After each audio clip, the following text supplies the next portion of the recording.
All right, friends. Magic Treehouse, book number 12, Polar Bears Past Bedtime, chapters 7 and 8. Get comfy. Chapter 7, Spirit Lights. Jack, you can get up now, said Annie. Jack opened his eyes. Annie was standing over him. She still had her mask on. We're on safe ground, she said. Jack felt as if he'd been dreaming. He looked around. They had reached the tundra at the edge of the frozen sea. The cubs were romping in the distance, but their mother was sitting nearby, gazing at Jack and Annie.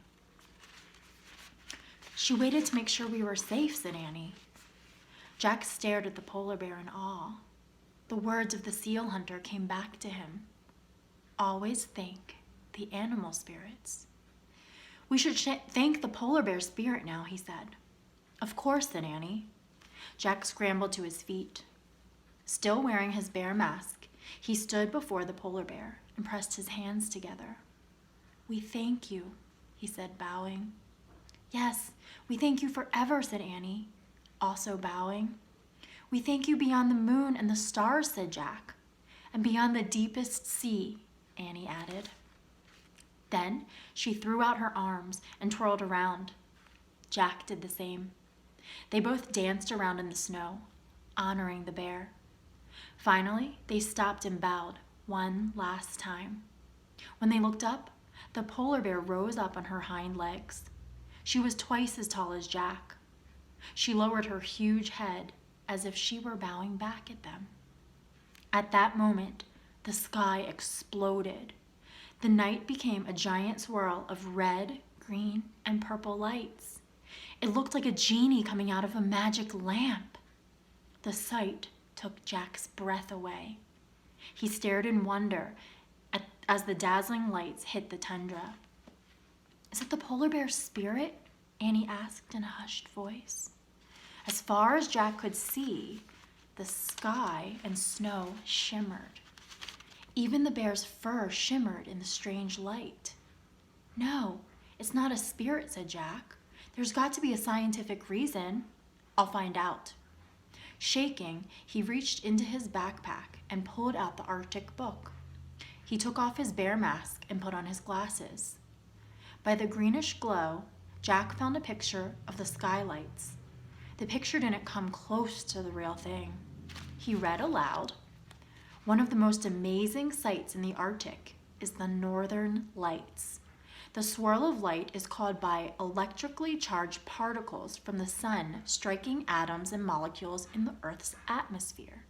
See, there is a scientific reason, said Jack. It's not the spirits. Then, suddenly, all the dancing lights were gone, as if someone had blown out a candle. The magic had ended.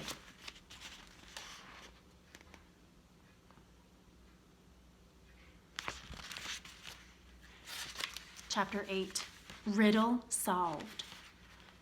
Now, only the moon shone on the snow.